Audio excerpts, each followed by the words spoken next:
የመጨረሻው ሰዓት ስትደርስ 11ዱን ቁጭ ያረጋቸውና ይሁዳ ሄዷል። 11ዱን ቁጭ ያረጋቸውና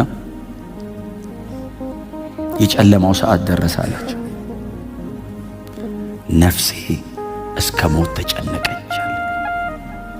የዘላለም አምላክ ፊታቸው ቆሞ ነፍሴ አላቸው እስከ ሞት ድረስ ተጨነቀች። አልገባቸውም ምን እያወራ እንደሆነ። ልሞት ነው፣ ነገ መስዋዕት ልሆን ነው አላቸው ለነ ጴጥሮስ። ኑን ጸልይ አላቸው። ቅድም ስንሰማው ነበር አይደል? ይዟቸው ሄደ። ጸልዩ ብሏቸው ትቶ ሲሄድ የዚህ ዓለም ገዢ ወደ ኢየሱስ መጣ። ሊያስጨንቀው ጀመረ። አባቱ ተወው፣ ተንበረከከ። አባት ሆይ አለው፣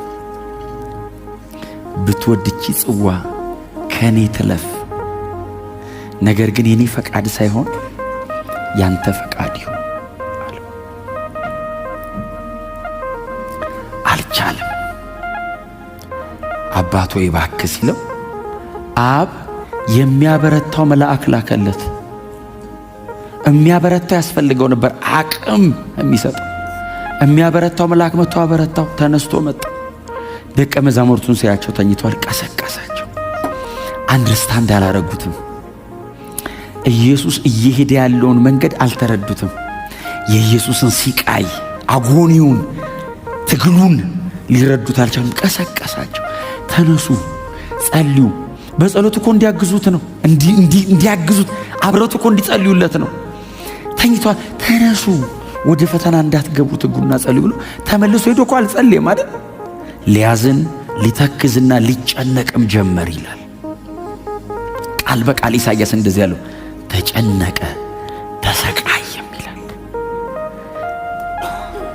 እንዴት ዲፕ ነው ሰፈሪንጉ! ተጨነቀ፣ ተሰቃይ፣ ተንበርክኮ ፕሮፐርሊ መጸለይ አቃተው ኢየሱስ። አባቱ የብትወድቺ ጽዋ ከኔ ተለፍ ያለ ኢየሱስ መጸለይ አቅቶት፣ ምክንያቱም ከፊቷን ክሮስ ይጠብቀዋል።